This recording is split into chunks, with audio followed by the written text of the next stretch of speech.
Good evening, and welcome to the 2025 Walton Lecture on Science and Religion. My name is Peter Vandenberg, and I'm chairing the Committee of Christians in Science Ireland, which is organising the Walton Lectures. We are a local group of Christians in Science based in the UK and Ireland, and we extend a great welcome to Nick Spencer, who will give this year's Walton Lecture shortly. But before I introduce Nick, I want to say a few words about the Walton Lectures. These lectures are named after Ernest Walton, who was Professor of Physics at Trinity College, Dublin. Ernest Walton shared the 1951 Nobel Prize in Physics with John Crofton for the nuclear physics experiments they did at the Cavendish Laboratory at Cambridge University. Walton was a long-time member of the Methodist Church. Following the award of the Nobel Prize, he spoke on science and religion in various locations. At this point, we want to acknowledge Marion and Derek Woods in Belfast. Marion is Walton's daughter, and on behalf of the Walton family, she has agreed that we could use the Walton's name for these lectures. We're delighted that Nick Spencer has agreed to give the 2025 Walton Lecture. Nick is a senior fellow at Theos, a Christian think tank based in London, focused on the relationship between religion, politics, and society in the contemporary world. He's been the research director at Theos. Nick is also a visiting research fellow at the Faith and Civil Society units at Goldsmiths, University of London, and a fellow of the International Society of Science and Religion. Before joining Theos, he worked as a researcher and consultant for Research International, the Henley Centre, the London Institute for Contemporary Christianity, and the Jubilee Centre. He's the author of a number of books, including most recently Playing God, Science, Religion, and the Future of Humanity with Dr. Hannah White, and Magisteria, the Entangled Histories of Science and Religion. The title of Nick Spencer's lecture tonight is Genetic Engineering and the Future of Human Beings, a Christian Perspective.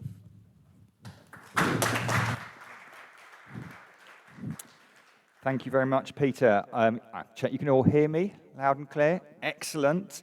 So I gave this lecture at the Fitzroy Presbyterian Church in Belfast on Monday, and they had about 6 or 8 huge radiators dotted around the room, and they insisted on keeping them on full blast all the way through. So it was incredibly warm in there, and I was worried that people might fall asleep, not through what I was saying, obviously, but because it was so hot. Now, I haven't got the same anxiety tonight, except for the fact that I've noticed that you have bucked 2,000 years of church tradition by giving people comfortable seats. Honestly, do you consider yourself a church or not? This is ridiculous. So if anyone on the sofas does fall asleep, I will forgive you, but you guys on the hard seats, I want attention, please. I'm going to be talking about genetic engineering and the future of human beings, but I'm going to start in a slightly more prosaic place. In October 2022, this was not long after the very short-lived British Prime Minister Liz Truss became Prime Minister.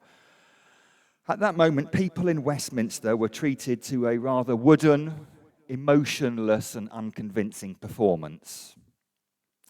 The culprit was Ada, the world's first ultra-realistic artist robot who was giving evidence to the House of Lords Select Committee about the future of the UK's digital economy.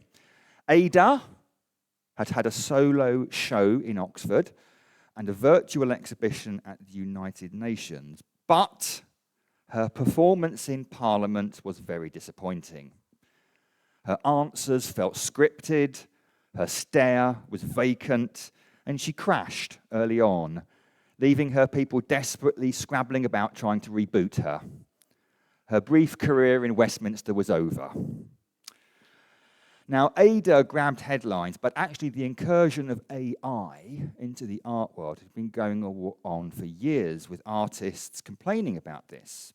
But if artists do find themselves on the dole queue, they'll at least be able to complain to the professional games players who were standing next to them.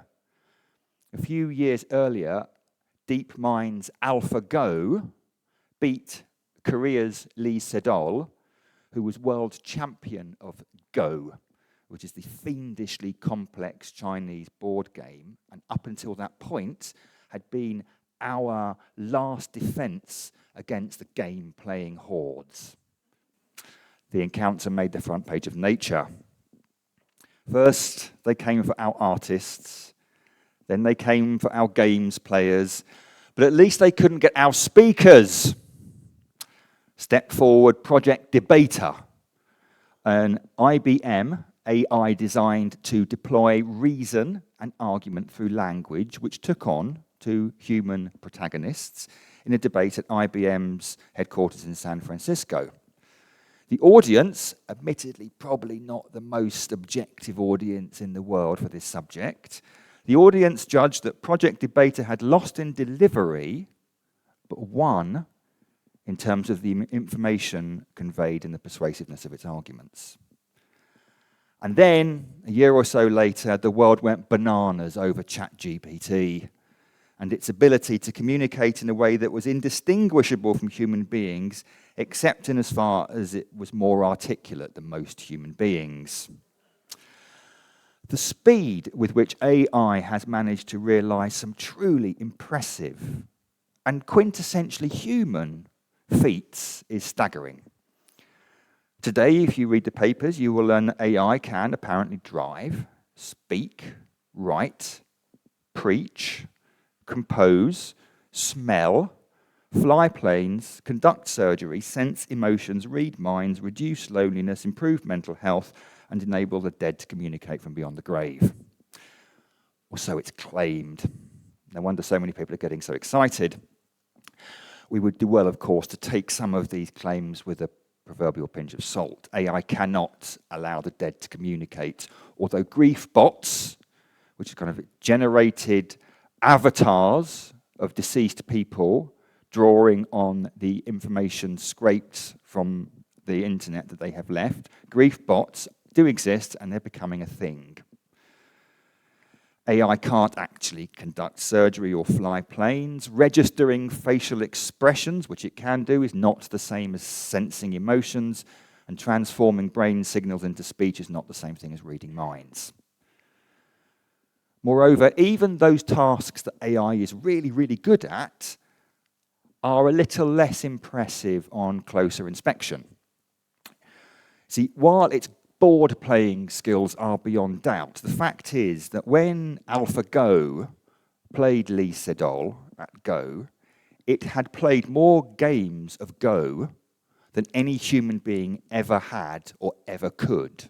Literally billions and billions of games of Go. In the words of one expert, the rate at which AI learns to play is far slower than any human. Humans are actually incredibly data efficient, whereas AI is much less so. And whilst we're criticizing AI, it's worth noting that however much we might gasp in admiration at the sheer brilliance of its moves on a Go board, they're rather less impressive on a football field. But even if these developments aren't necessarily at the same level of discovering fire, which is how they're sometimes described, AI will undoubtedly massively change our world. And it's one of the technologies that has come upon us in the 21st century that is threatening to completely change the world in which we live. Gene editing is another one. Our ability to insert or delete or modify or to replace genetic material is a legacy of decoding the human genome in the 1990s and of also a massively accelerated ability to do so with precision, which was developed in the 2010s and came to be known as CRISPR-Cas9. The technicalities of it aside, because I don't frankly understand them, it is widely agreed that CRISPR-Cas9 will transform gene editing. It will allow scientists to change the genome of plants and animals, and possibly humans, with accuracy and speed and relative ease and comparative cheapness. So in 20 or 30 years or so, the prospect of gene editing has slipped from being an aspiration to being an imminent reality. And if AI and gene editing aren't enough, then there is the business of life extension. Now, humans have, of course, dreamed of living forever, forever, really. And they have engaged in various different ways of trying to realize this dream. As we sit here this evening, there are approximately 500 people around the world who have paid good money to have their bodies pumped full of liquid nitrogen and stored upside down in a giant refrigerator for an unspecified period of time. A few of them have chosen to be decapitated first, storing only their head, because neuropreservation is cheaper than full body preservation. And some, and I'm not making this up, have even paid for their pets to join them. Mainly dogs, but on occasion cats, although being a cat owner, I cannot quite understand why you'd expect your cat to want to follow you into eternity. And also 5 hamsters, 2 rabbits, and a chinchilla. I would respectfully say that if you have enough money to cryogenically freeze your chinchilla, you probably have too much money. But cryonics is baby stuff when it comes to life extension. You see, aging is currently conceived as something which is unnatural, perhaps even curable, rather than a part of the natural order. The 11th edition of the World Health Organization's authoritative International Classification of Diseases, ICD-11, has now included aging in its compendium, giving it its own code and treating it as a disease, quote, associated with the decline in intrinsic capacity. Aging is classified as a dis-ease. Understood that way, it's not some kind of mysterious build-up of negative energy. It is, for want of a better phrase, merely a matter of wear and tear, accompanied with the rising costs of replacing our own bodies. And if that's how we think about aging, we might be able to do something about it. In 2012, the Nobel Committee awarded the prize in medicine to a Japanese biologist who had worked out how to reprogram mature cells so they became what's known as pluripotent, a bit like stem cells. So they're able to imitate a whole wide range of different cell types and therefore be inserted and to repair and rebuild our mature cells as our mature cells begin to decay. There's another very promising avenue here which has to do with telomeres. And telomeres are DNA, they're compound repeat DNA sequences that are found at the end of a chromosome, thousands and thousands of bases long. They act a bit like aglets, which are those little plastic or metal things you get at the end of your shoelace. They basically protect the ends of your chromosomes from fraying and decaying, and therefore they protect the information-carrying parts of the chromosomes. But the protection part isn't cost-free, and whenever a cell divides, the telomeres are shortened, and after a point they become too short, they don't protect the cell, and the cell dies. But if you can inject them with a certain enzyme, which is known as telomerase, which is expressed in stem cells, you basically repair damaged telomeres, so which means you prevent the cells from decaying and dying and make them live much, much longer. You slow cell aging. That's a very promising avenue for research. And then the one which seems like true science fiction, largely because it is at the moment, is mind uploading. The complete connectome, which is the system of neural networks in a brain, has been mapped for a little creature whose name I can never pronounce. It's Chenohabditis elegans, I think. But it's a very small creature. It has 302 neurons, so a really, really small brain. A bit more ambitiously, there is a project known as the Blue Brain Project, which has since 2005 been working to build, quote, the world's first biologically detailed digital reconstruction and simulation of a mouse brain. So far, or at least a couple of years ago now, the project had managed to map 1 cubic millimeter of mouse brain. They found that 1 cubic millimeter of mouse brain contained 100,000 neurons with more than 1 billion connections between them, and that it required 2 petabytes of data, that's 2 million gigabytes of data, just to store that 1 cubic millimetre of mouse brain. It's probably worth pointing out at this juncture that the average human brain is around 1,400 cubic centimetres, contains approximately 100 million neurons, and probably around 100 trillion synapses, which is the connections between neurons. In other words, I doubt whether there is a number big enough to describe how much storage space you need, let alone a computer, to store it. In other words, mind uploading is science fiction, except for the fact that it is also, as I said, big business. You see, able to purchase anything on Earth that they want, except for immortality, all the big billionaire beasts are at this trough. Sergey Brin, Larry Page from Google, Elon Musk, Mark Zuckerberg, Jeff Bezos, Peter Thiel, they've all invested very heavily in life extension research, and the industry is estimated to be worth close to $500 billion. And a bit like our cryonics, it's not simply limited to humans. Loyal is a biotech startup dedicated to extending and uploading the lifespan of dogs. Watch this space. It's fair to say we're living through another industrial revolution, if you like, another technological revolution. And a lot of the time, when we hear stories like that, we reach for an off-the-shelf phrase, playing God. Specifically, we shouldn't be playing God.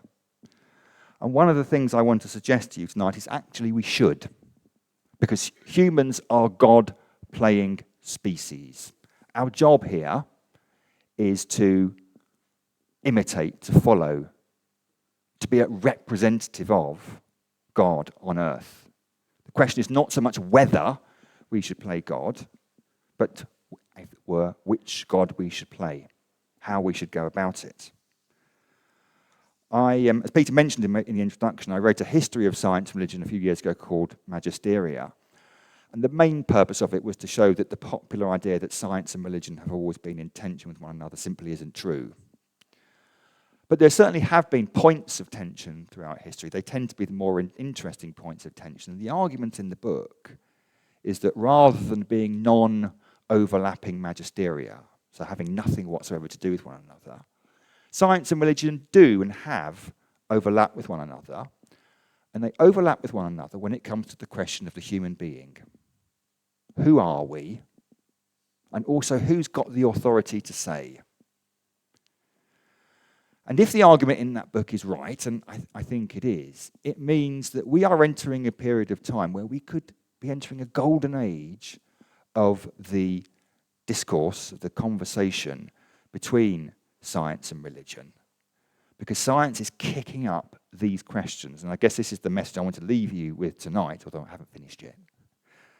That science has always provoked questions of what should we do. It's always provoked ethical questions.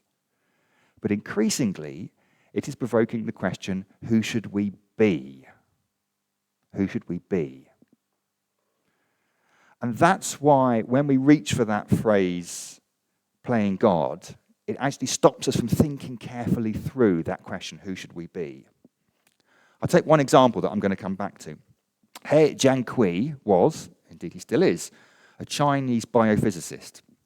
And in 2018, he announced insanely, first on YouTube and only then at the International Summit for Human Genome Editing, that he had genetically modified the embryos of twin girls so that they would be resistant to a particular strain of HIV. It's fair to say that his colleagues around the world reacted badly at this news, and not simply because he'd chosen to announce it on YouTube first. He was heavily criticized by them, and then he was subsequently criticized and sentenced to 3 years in prison by the Chinese authorities. You don't muck about there. I'm going to come back to his story, but I mentioned him now because the ABC News headline in response to his work was, quote, "Genetically edited babies, scientific advancement or playing God?" And I think that gets it completely wrong, as if there is science and there is God. And if you're doing something scientifically, That's fine. But religion will say we shouldn't do it because you're playing God. And we actually need both. We need both to think through these profound ethical and metaphysical, spiritual challenges that we face. What do I mean by that? Well, amidst all the criticism that He Jiankui got for his scientific research, nobody condemned him for trying to engineer immunity to AIDS. Right? Nobody thought that that was an illegitimate goal. The problem they had was the way he went about it. When the human genome was decoded finally right at the end of the 1990s, just into 2000, Bill Clinton was still in the White House, and he did a big speech welcoming this amazing scientific achievement. And even though he didn't mention AIDS in his speech, he placed a huge emphasis on the new technology's potential for healing. This achievement, he said, will revolutionize the diagnosis, prevention, and treatment of most, if not all, human diseases, so that in coming years, doctors will be able to cure Alzheimer's, Parkinson's, diabetes, and cancer by attacking their genetic roots. Now, it's fair to say that in the subsequent 25 years or so, the return on investment has been a bit disappointing, but there are some promising signs, some against cancer, some against Huntington's disease, some against Duchenne muscular dystrophy, tend to be in those conditions that are monogenetic, which are relatively rare, very serious and monogenetic. But the point about all these diseases, so Huntington's or cancer or Duchenne muscular dystrophy, the point about those is that those diseases clearly affect the normal functioning and the normal activities of a human body in very negative ways. Okay, there is no question about the good that genetic engineering is trying to achieve when it tries to cure Duchenne muscular dystrophy. But there is no clear line between those really obvious goods and other more debatable ones. Or put another way, there's a sliding scale between eradicating diseases and eradicating disabilities, and between eradicating disabilities and enhancing abilities. And the further we travel along that scale, the more debatable the good that we are trying to achieve becomes. So a couple of examples of this. There is evidence that in some instances, blindness may be treatable through gene editing. Now, there's no question that vision is a good and that blindness is therefore a disability. But there is also no question that being blind does not stop someone from living a rich, fulfilled, and happy life and contributing as much to society as someone who's got perfect vision. I think few people would countenance denying gene therapy to a blind person on the grounds that blindness isn't necessarily life-destroying like Huntington's disease. But it's nevertheless true that the good we might be trying to achieve through curing blindness is not the same kind of good that we're trying to achieve through curing cancer genetically. Or another one, shortness of stature. Dwarfism is commonly defined in human adults as having a height of less than 147 centimeters, and recent research has shown that some forms of dwarfism that are resistant to growth hormones might be amenable to gene therapy. Although many people who have dwarfism do support the treatment that increases height, some don't. And I guess that all would reject the idea that being under 147 centimeters was a disease to be cured. You see, our attitude and treatment of things like vision and height are often shaped by what is normal to us. But there are problems with that approach. In the first instance, while vision is normal for people, perfect vision isn't. So if we're talking about restoring vision, we need to wonder whether it applies to those like me, who are not blind but have very, very bad vision. But more importantly, in second instance, as disability rights campaigners have pointed out for decades, basing social norms on what is normal merely serves to exclude people with particular needs. Being abnormal does not constitute having a bad that you necessarily need to correct. The pain that people with dwarfism sometimes feel is sometimes down to public attitudes or practical inconveniences or social prejudices rather than the condition itself. So when we're talking about using gene editing to deal with disabilities like that, we've got to be aware these are debatable goods that we're trying to achieve. And they become even more debatable the further we go down that scale and we think about characteristics like intelligence or mental well-being. So intelligence is quite an interesting one. Studies show that there is a relatively high level of heritability in intelligence. You've got your mum and dad to thank, effectively. But intelligence is also a very varied and debatable phenomenon, and genetically speaking, it is too complex, too polygenic, too poorly understood, and far too risky to be a candidate for gene therapy anytime soon. In other words, discussing editing genes for intelligence is purely hypothetical. But it's quite an interesting hypothetical one, because if it were possible to use CRISPR-Cas9 to improve someone's intelligence, we would have to have an answer about whether it would be right to do so. So you see, intelligence is strongly correlated to educational and occupational and financial and health outcomes. Lack of intelligence might be considered a disability in as far as it prevents people from accessing roles in society that they might otherwise be well suited. So if that's the case, why shouldn't we improve intelligence if we could?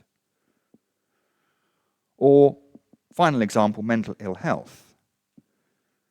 There are some mental health disorders like bipolar and schizophrenia that, like intelligence, have a relatively high level of heritability, some of which might be traced to particular genes. Mental ill health is clearly a bad thing, and we treat it pharmacologically. We treat it with drugs all the time, although how successfully is a bit more debatable. What I'm saying there is that underlying all this discussion of gene editing are these wider questions of what human qualities, what human characteristics should we actually place value on? Life, health, sight, stature, intelligence, confidence, appearance. In essence, we're faced with the question, what ends do we want to pursue, or what kind of creature do we want to be? And that, by definition, is a question that science cannot answer. What I talk a little bit about in Magisteria is the way that science is the most extraordinarily successful human endeavour. But it was successful because when it got off the ground in the 17th century, it bracketed out certain questions and said, they're not for us. And one of those questions are what you might call teleological questions, the questions of the ends, the questions of what we're, ethical questions, what we're trying to achieve in the end. So these extraordinary scientific developments we've been talking about, partly AI, partly life extension, but specifically here gene editing, kicks up these questions. Who should we be? What kind of creature should we be? And that is a question, as I said, that science can't answer. Now, this being a church and a Christians in Science lecture, this is the point I go, Jesus, because Jesus is the answer to every question. And Christian theology steps in here. Well, yes, but up to a point, or maybe not just yet. Because we need to realize there are different ways of asking that question of what ends we should pursue, what kind of creature we should be. And in the first instance, the answer is it depends what situation we find ourselves in. It is understanding what our objective is in a situation, that we have some idea of understanding how should we try and achieve it. A couple of examples. It will probably surprise nobody in the audience to learn that the military are really interested in genetic engineering. Recent developments in warfare have left the US Army exploring the military potential of thermal imaging genes that are found in reptiles and of genetically engineered resistance to biological attacks. Perhaps CRISPR-Cas9 can help create soldiers who can see in the dark and are immune to terrorist bioweaponry. I'm probably not the only person in the room who finds that prospect a little bit scary as well. However scary it might be, the point of mentioning it is that the question of whether gene modification of this kind is acceptable is rendered understandable in the first instance by the framework in which it's posed. We know what soldiers are for. We know what they're there to achieve. We know what their purpose is. So it's within that framework we can evaluate the legitimacy or otherwise of genetic engineering. Or a second example, space travel. It's estimated that a return trip to Mars, not excluding any time you might want to spend on the planet, would expose any courageous space traveler to a dangerously high level of radiation, way more than half of NASA's lifetime cap for its astronauts. So, not surprisingly, there is ongoing research into ways in which gene therapy might be able to, quote, enhance radio resistance via the translation of exogenous and engineered DNA repair and radio protective mechanisms into the human genome. See, there are some species of bacteria, most especially tardigrades, that are resistant to radiation. They're pretty much indestructible. And researchers have found that human cells that have tardigrade genes added to them were able to suppress X-ray damage by about 40%. So if the US military are focusing on gene modification to make their soldiers be able to see in the dark and resist terrorist bioweaponry, NASA are looking at inserting tardigrade genes into their astronauts to make sure they are resistant to the kind of radiation they might get on a trip to Mars. Again, I park any discussion of whether this is a good thing or not. The point I'm making again here is that we know what an astronaut needs to do. We know what they need to achieve, and therefore we've got some idea of what kind of creature the astronaut should be, what kind of human the military soldier should be. But when we're faced with that question about asking humans as a whole, as opposed to humans who are doing specific things, what they should be, it becomes a lot more complicated. What characteristics should we be seeking to achieve as a human? Should we want to be more intelligent, more confident, more resilient, more thermal sighted, more radio resistant?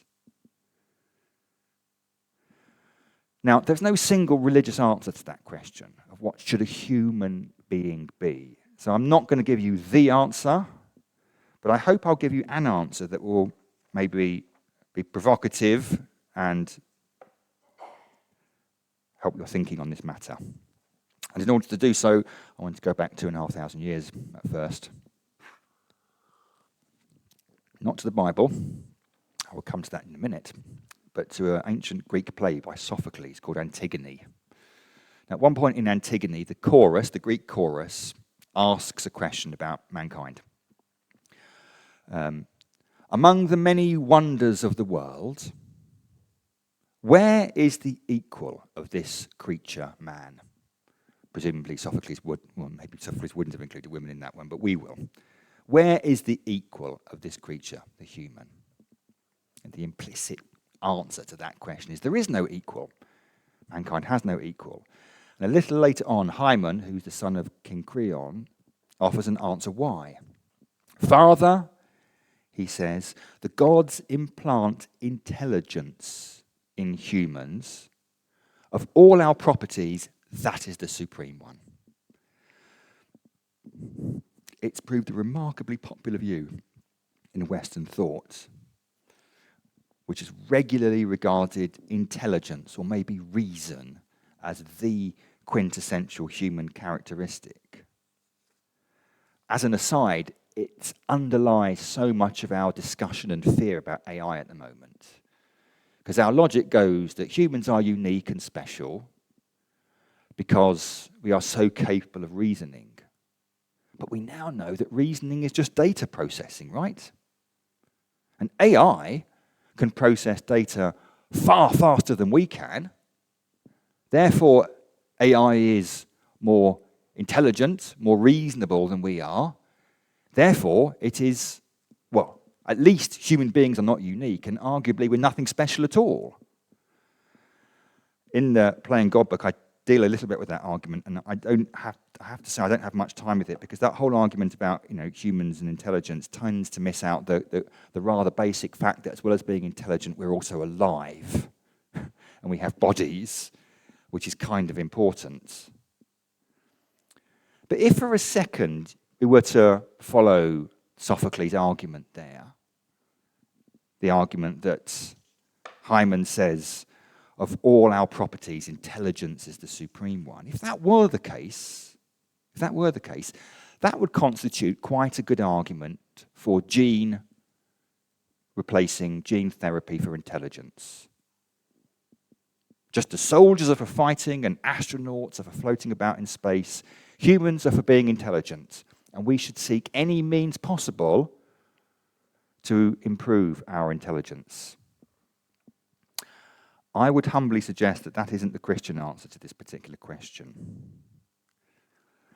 No doubt to the delight of Christianity's many cultured despisers, intelligence is not much praised. Indeed, it's not even much mentioned in the New Testament. There is a Greek word, synetos, which is sometimes translated as intelligence, but it only occurs 4 times in the New Testament, and then usually negatively. The writers of the Hebrew Scriptures in the New Testament did value wisdom very highly. But wisdom wasn't a matter of raw intelligence or logical reasoning, so much as its application to the goal of a godly, virtuous life. New Testament is actually a very, very small collection of letters, of books. Very small. But for a small collection, it endorses a truly remarkable range of virtues, patterns and practices of life that are good. So on a recent rereading, I noted the following: attentiveness, blamelessness, clear-mindedness, comfort, compassion, confidence, consideration, contentment, conviction, discipline, endurance, faithfulness, fellowship, generosity, gentleness, godliness, goodness, grace, hard work, harmony, helpfulness, holiness, honesty, honor, hopefulness, hospitality, humility, integrity, justice, kindness, love, maturity, meekness, mercy, modesty, mutuality, obedience, patience, peace, perseverance, persistence, purity, respect, reverence, righteousness, sacrifice, self-control, self-denial, seriousness, service, sincerity, soundness, strength, submissiveness, sympathy, temperance, thankfulness, trust, truthfulness, and wisdom. I am bound to have missed out 1 or 2 there, but I think you'll agree for a very small number of books, that is an awful lot of virtues. And P.S., just in case you weren't aware, the people who mention them endorse them. They're not saying avoid honesty or avoid mercy. But of course, above them all, it is love that is foundational. To Christian teaching, to Jesus' life, to Jesus' words. As Paul said, the only thing that counts is faith expressing itself through love. See, by that account, to live a full or a perfect life is to love. And to love is to know, enjoy, preserve, and to celebrate the object of love, even to the point of giving all you have, all you are, for its sake.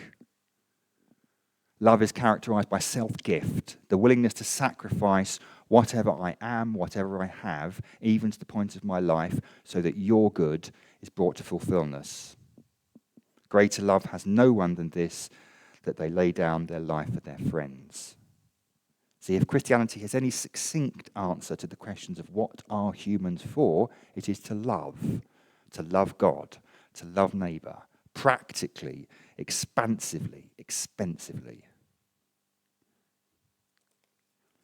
See, this perspective on the ends or the purpose of human existence gives us an answer to the kind of question that lurks behind gene editing, the kind of question that was asked in one newspaper headline, quote, "How far should we go with gene editing in pursuit of the perfect human?"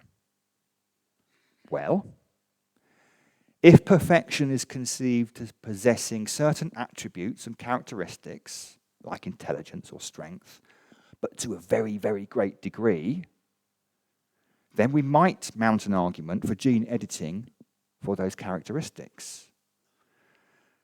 But if human perfection is not a matter of personalized attributes, but the willingness to love the other, that's a different matter. Because humans do not need to be particularly intelligent or strong or confident, still less tall or far-sighted or good-looking in order to love. Indeed, at least according to some New Testament motifs, it's those who are weaker and poorer and more vulnerable, like the widow with her mite, who are often better able to give themselves away for the good of the other. My power is made perfect in weakness. If human beings ultimately find their purpose and fulfillment in love, and love involves the gift of the self to the other, it's hard to see how gene editing could improve human lives, still less perfect them. Coming into land. Going back to He Jiankui, the guy who cloned twins that were HIV resistant. One of the things he was criticised for was that he had achieved his ambitions by creating clones. Now, clones are strange. Clones have this particularly elevated place in the pantheon of human anxieties. But I think the reason why is instructive. You see, melodramatically, we often envisage clones in the same way as we do the kind of cyborg soldiers that I mentioned a bit earlier on. We popularly see clones as these kind of indistinguishable ranks of only partially humans, equipped with all human capacities except for our compassion and kindness. That, however, is a completely dystopian knee-jerk reaction. As many people, not least biologists, like to point out, clones are actually no more indistinguishable or characterless or scientifically dodgy than identical twins are. Nature clones people all the time. Why shouldn't we? See, I think the true root of our anxiety not lies in the actual fact of genetic similarity, but in the status of the being we are creating.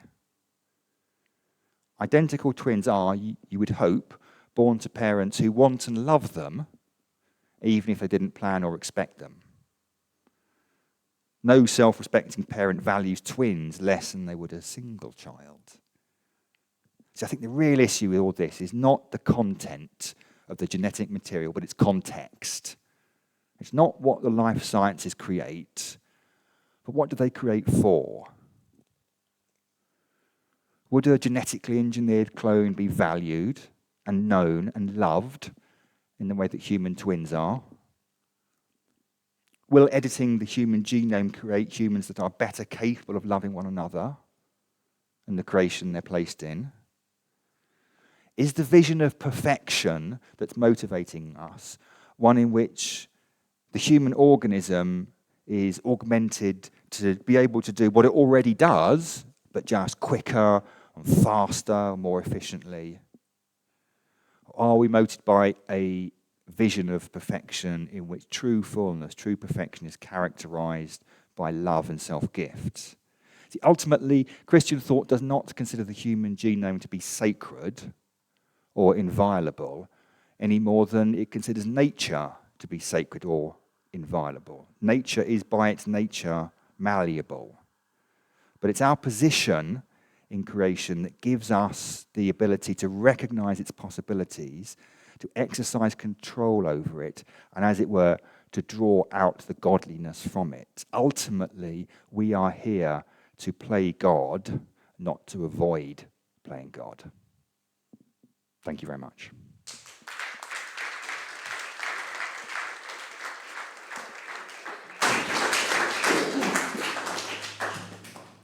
Thank you very much, Nick, for providing us with a tremendous and fascinating insight on genetic engineering and its consequences. So would you be willing to answer a few questions? I'd love to answer some questions. Sure, thank you. So I have a microphone here. Any questions that you would like to ask?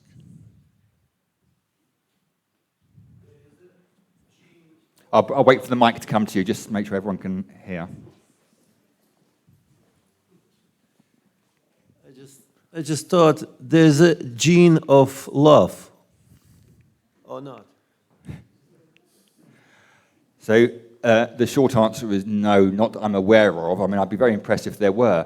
Somebody did ask me on Monday, and it's a very good question, one of these hypothetical questions. If there were, if my argument is that love is what we're here for, and if somehow very, very clever scientists worked out that by this level of genetic manipulation we could increase the human capacity for love, should we do it? Now, I guess if I follow my argument through to its logical conclusions, the answer would be yes, but I'm not sweating it at the moment, because one of the reasons why the payback on the decoding of the human genome has proved so slow is that it was kind of assumed that genetics worked in a genetic code. And we know what a code is, we know what Morse code is, something corresponds to something else. And it really doesn't, at all. Well, no, it does in some very small instances, I believe. But mostly, so much of what happens in the bodies is massively polygenic. And when it comes to complex things like intelligence, let alone love, you're likely to be drawing on pretty much all of your genetics. So the idea that you can tweak your genetics to help improve your love. That sounds really weird, doesn't it? But to make you more loving is basically science fiction. And there is also one other point which is just worth mentioning here, is that there is in danger from what I've been saying, but our conversation, that we envisage this is all bottom up, right? That what happens is genes affect bodies and minds. And now it is far better understood that the human is as much top down as it is bottom up. And we are not simply the puppets of our genes, but we can affect them, as it were, in a top-down way. So in other words, it's just vastly more complex than we'd even assumed. So I'm not unduly anxious about finding a love gene anytime soon. You'd be glad to hear that ChatGPT agrees with you on that. This is really worrying. Look, yeah, exactly. Because I was just thinking exactly the same as you. And I mean, we can potentially increase oxytocin as mothers. We bond with our children. But one of the things about love is emergency. It is emergent and it's a choice. So AI or, genetic engineering will not give us a choice. Anyway, I've just been checking it here. So. That's really worrying. That's the first talk I've ever done when someone's kind of fact-checked me against ChatGPT. Since the microphone is beside my cloned wife, who's an identical twin, I love to spend hours discussing things with you. There are just a couple of things. One is that long before genetic engineering or manipulation became a possibility or even a thought, medicine and society were already manipulating.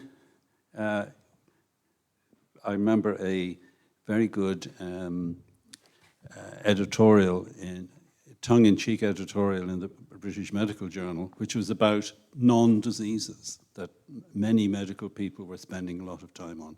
Baldness being one, crooked teeth, noses that are too large or too small, etc., etc.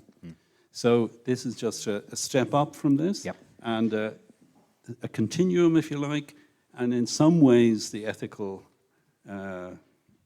things that you were talking about they're a little bit more, if you like, there's a little bit more danger, if you like, in what you've been talking about. Yeah, I think that's absolutely right. I mean, you can make the point, same problems, different typeface, really. There's a chapter in the book on mental health, and the extraordinary turn there's been to the pharmacology in mental health treatment in the last 30 years or so, and sometimes for good reasons, but also sometimes for slightly worrying reasons. And I'm going to try and remember this correctly. I found writing that chapter both fascinating and a bit depressing. I particularly was struck by a report that I read that came from the Office for National Statistics. This was about 2022, and it was a series of data looking at the correlation between the cost of living crisis and reported levels of mental ill health. And because it's the Office for National Statistics, I don't want to take a political science. There's a big warning at the top of it which says, this is a statistical paper looking at the correlation between these two. We do not suggest any causation. In other words, we're not making a political point here. And what they found, extraordinarily, was that there were high levels of depression and reported mental ill health with people who were unemployed, had been unemployed for a long period of time, were from broken homes, were from abusive backgrounds, had struggled to pay the rent, struggled to pay the gas, struggled to pay electricity, and all the rest of it. Now, there is a massive inclination in our society to treat mental ill health with drugs. It's questionable how successful they are, but it's a very, very big business. And so no doubt many of these people who have severe reported mental ill health and go to their GPs and ask for antidepressants, whatever, are feeling that. But you don't have to be unduly cynical to think that actually what is going on there is the fact they live in emotionally, relationally, economically, occupationally insecure places that is causing that kind of depression. And that's an interesting example. If we don't actually, as it were, go back beyond to look at what the original causal thing is, you end up having people who still are economically, occupationally, relationally vulnerable, but also have some drugs to help them deal with it. Interviewing somebody for the podcast I ran a while ago, she's an American writer, she told a great story, probably apocryphal, but it goes down well, in which she said the woman goes to a GP and she says, I want to come off the meds, I want to come off the antidepressants. And the GP says to her, well, why not? Are they not working? And she said, no, they work absolutely fine. And he said to her, well, why do you want to come off them?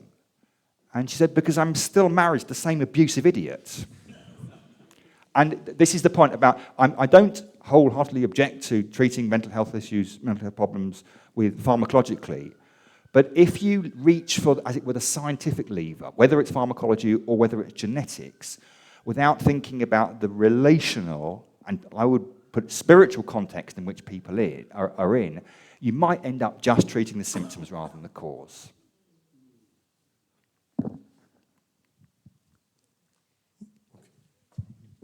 Thanks, Nick. Really enjoyed the talk. Fascinating. So one thing I was thinking of is you said that aging is unnatural and death is unnatural. I guess it is, but from a Christian perspective, it is actually unnatural, isn't it? And I'm wondering, is there a place in this conversation to remind people that the message of Christianity is actually about physical resurrection, which most Christians don't think very much about, but that is the message. So, when people are actually searching for immortality and to go beyond death, we actually have an answer to that as well. We don't have to just say, well, here's all the virtues to live now. We can say, actually, that sense that you have of wanting immortality is maybe part of being made in the image of God, and actually, the real Christian message, which you mightn't have heard growing up, is that our hope is physical resurrection, a physical life beyond the grave. Yes, absolutely. In fact, I ended up talking a lot more about physicality in the book than I thought I was going to. going back to the AI point, which is connected to this, I make a pitch about how, look, ChatGPT is fantastic and lots of great things, but I'm less impressed with AlphaGo beating Lisa Dahl on a Go board than I would be when AlphaGo starts saying, where's my next meal coming from? The thing that distinguishes us is that we are here, we are living, and that means we are vulnerable, contingent, material, dependent creatures. That's not something to be ashamed of, that's part of creatureliness, but as you absolutely rightly say, that is thoroughly underlined in Christianity's conception of the resurrection, the bodily resurrection, and the fact that it isn't all kind of spiritual stuff on clouds. There's a physicality to it. There was another point I was going to make about the body. Talking about the physicality of the body. It will come back to me. Forgive me. Yeah, if it comes back to me, I'll get back to you. But I completely get the point of embodiedness is essential. Sorry, that was it. That's right. When I'm writing about extreme life extension, there's a brilliant story by the British novelist Julian Barnes. There's a book called A History of the World in 10.5 chapters, which he wrote about 30 years ago. Really, really entertaining. One of the chapters, he lives forever. He goes out, has a dream, and he lives forever. And he does all the things that a hedonist like him likes to do. He lives forever. He sleeps with anyone he wants to. He plays golf till his handicap is like 30 below, whatever. He has a great time. But he says at one point to his host about how many. He's surprised at one point when his host says some people who have this opportunity to live forever choose to die, and he's like, why? Why would you do this? Who does that? And she said to him, everybody does it in the end. And he can't understand this, but he spends a very long time there, and he decides to switch himself off. And the point that Julian Barnes makes is that for human beings as we are, the prospect of eternity is actually terrifying. What is essential is a sense of transformation as well. The idea of me being an organism, continuing on and on and on and on and on, might sound great at some point, but at one point or another, it gets really depressing. Not least if those you love, those who formed you, those you can love yourself, aren't around. So absolutely the physicality, but it's a transformed physicality. It's a transformed physicality where love is more intrinsic to us, something we do rather than something we sometimes do.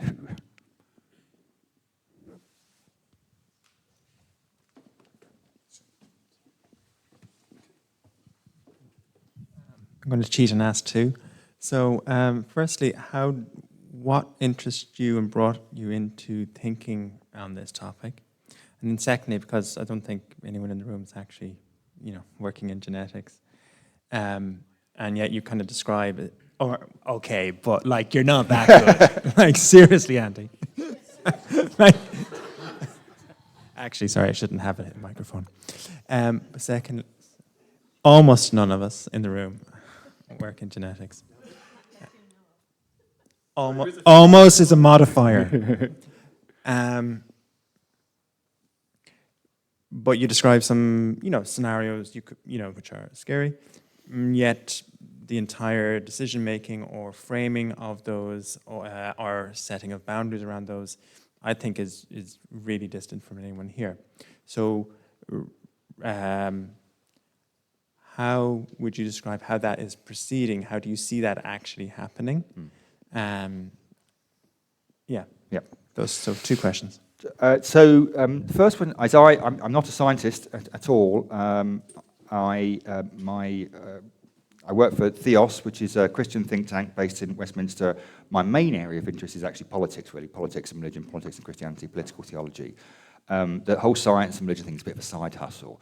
But I love it. We did a project back in 2009, which was the big Darwin anniversary. And Darwin was the pin-up boy of the new atheist, the intellectual justification of new atheism.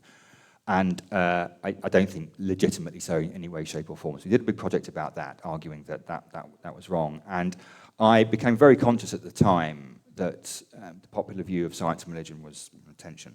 And also, the more I read about it, the more I realised that historically that simply isn't the case. And so I did a series on Radio 4 BBC Radio 4 about 5-6 years ago doing on the secret history of science and religion, and then wrote a book on it. And as I said, the argument of that was it's really interesting when it comes to the question of the human. And right at the end, there was a small section on AI, and the more I thought about it, the more I thought, well, hang on a second. This question of the human is just going to grow and grow and grow. It's just going to grow in the 21st century. And so, so as I said at the beginning, this could be a really kind of golden era. So, I go to scientists I know to ask them actually, what it all means. But one of my interesting things that interest me is that science is always embedded, right? It's always deeply culturally, socially, politically, economically embedded. And that kind of leads to your second question in terms of these things are progressing at an extraordinary pace at the moment. Where's the regulation? Well, there is some, and particularly with regard to genetic engineering, hence the reaction to He Jiankui. I think a bigger concern is with AI at the moment. It seems to me, some may disagree, some may correct me, that the course of AI at the moment is primarily being governed by the logic of the market. And effectively, if I don't develop this stuff, you will, and I can't risk you getting there before me. Okay, well, you might. I mean, I'd be interested to hear your view on this, and that strikes me as not conducive to moderation. I mean, we get these periodically. We get these kind of interventions, don't we, by people like Tim Berners-Lee and Jeffrey, Godfather of AI, what's his name? Trying, we really need to slow down here. So I can't really comment on the level of genetic engineering except for the fact that it seems to me to be more consistently and thoroughly regulated. My greater concern is that the remarkably rapid developments in AI are the ones that might end up doing us harm. Primarily, not because I'm scared of AI all of a sudden developing consciousness and overtaking us, more that what other human beings will do to other human beings with the power of AI. I think that is, with the same humans, we've just got bigger sticks. No one's mentioned Noah, have they? Are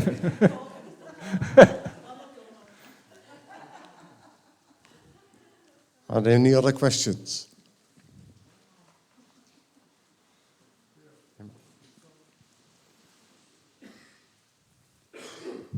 Thank you. So, just based around the socio-economic and geographical positioning of a person will determine whether or not they can benefit from AI and genetic modifications. Would I be right in saying that? That's kind of the logic of the market, isn't it? You can pay for it, you can have it. Yeah. I mean, there have been periodic sort of reports pointing to what is sometimes called the digital divide. I'm thinking about the UK here, which is the only context I know at all well, which was around how, this was a while ago, how different levels of access to Wi-Fi were inequitably distributed and largely on socioeconomic grounds. I don't know whether that's changed. I don't. Yes, is the short answer. I suspect it is. But there is an interesting thing at the moment, though, which might just upset this, which is the first and second industrial revolutions put a lot of manual labourers out of work. One of the concerns at the moment is that the new industrial revolution is going to put a lot of clerical workers, white-collar workers, out of work. And call me a cynic, that might be why we've heard an awful lot about this. It's because people who write the press or do the law or the conveyancing or whatever else are actually at risk. So I'm not sure that it's necessarily going to target and pick off all people who are the poorest. And there is an argument which says actually it is the immersive, pastoral, caring jobs that are least likely to be vulnerable to AI, because you really don't want to be tended to by a robot. So it might turn out slightly differently, but I don't know really. Yeah, that's answered the second part of the question, so thank you. That's brilliant.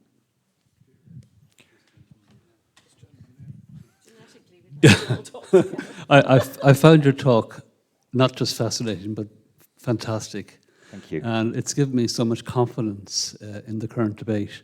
I love your list that you gave of all the instances in the New Testament of loving and wisdom and all that. That's fantastic. I'd love to get the list from you, if that's possible. I also like the way that you didn't just say the answer to everything is Jesus, even though it is, but you didn't go there. And the last thing is, I've got much more confidence now when talking to people and chatting about AI and chatting about genetic engineering, that I can confidently bring them some sort of an answer to who we are and where we come from.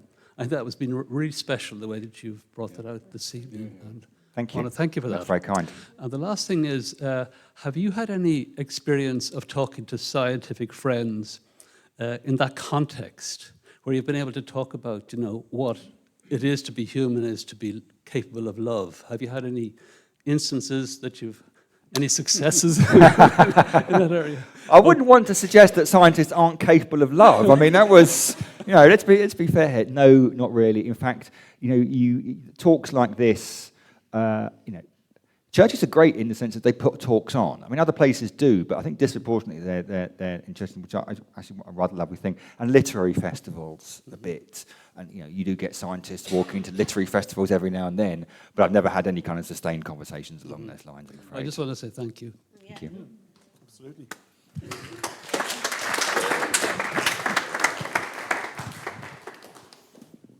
Any other questions? Okay, I think that it's time to close this meeting, and so I want to start with thanking the leadership of this church for facilitating this lecture. I want to thank Ruth Thompson and the teams on the Welcome and the Coffee Bar for facilitating this. I want to thank Peter O'Brien for making the recordings, and I want to thank all of you for coming tonight. And lastly, I want to thank Nick Spencer for a fantastic talk. So thank you very much. Thanks very much.